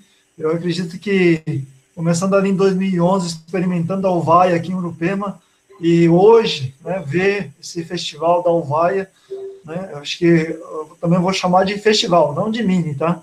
Porque tem uma grandiosidade e a gente nunca imagina, né, o que é começar a estudar a Uvaia lá atrás, 10 anos atrás, e ver hoje todo esse movimento, toda essa cadeia, todas essas engrenagens rodando. Agradeço realmente aos produtores que hoje acho que não imaginavam também, né, que estão vendo, como foi falado do João Donizete, né, aquele semblante no rosto dele, e ele, sabe, com prazer de estar mostrando um produto, né, com uma qualidade que assim, muito boa, e já investindo em outros produtos, em freezer, e aí vendo, né, tem gente de Urupema aqui, não conhece a Uvaia, né, tem o seu João Donizete, a gente quer que cada vez mais, né, não só a Uvaia, todas as outras frutas nativas que estão aqui, né, possam chegar e resgatar essa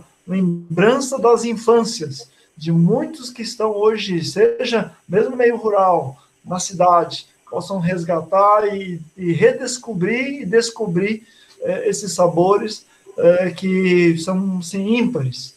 E agradeço a todo esse segmento da gastronomia que tem colaborado muito, né? E não só com a questão dos pratos, mas com a questão da sustentabilidade, e que também é o dia de hoje aí, que acho que é muito importante cada vez mais a gente pensar no agricultor, né, no consumidor, mas também no ambiente.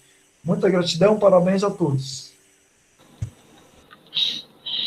Eu quero agradecer imensamente aí a cada um de vocês, porque eu acho que esses momentos aí de troca de saberes nos reforça a continuar fazendo o que a gente tem acreditado, e a gente sabe que está dando certo, porque é um momento e um movimento coletivo.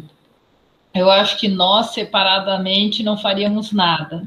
Então, quando você tem alguém que valoriza o produtor, que entende como fazer uma muda, como cuidar da árvore, e um outro grupo que pensa em como colher, como preservar, depois isso embalado, chegar longe, né? Longe dessas cidades, mas olha aí, ó, e trazer essa renda de volta para as pessoas, né?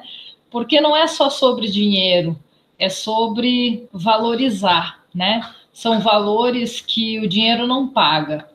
Então, eu acho que realmente as coisas vêm a ter o valor que a gente dá para elas. Se aquela uvaieira tem uma importância na vida da pessoa, de repente, ela vai ensinar muitas outras pessoas a conhecer esses sabores.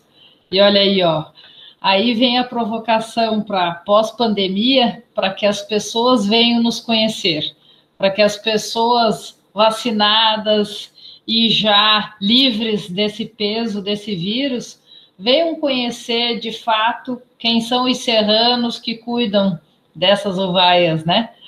Então, só tenho a agradecer e espero logo vê-los pessoalmente, né? Espero aí que o nosso próximo evento aí já nos traga as pessoas mais perto. Por hora, agradeço as tecnologias que nos aproximam e os ideais aí que nos levam a realizar esse trabalho que está muito bonito. Meninas, parabéns. Então aí, um abração para todos. Obrigada, gente. Uma boa noite a todos, né? Que tenhamos um bom final de semana. tá? Com muita paz e harmonia e muita alimentação saudável para todo mundo. Beijo em todos.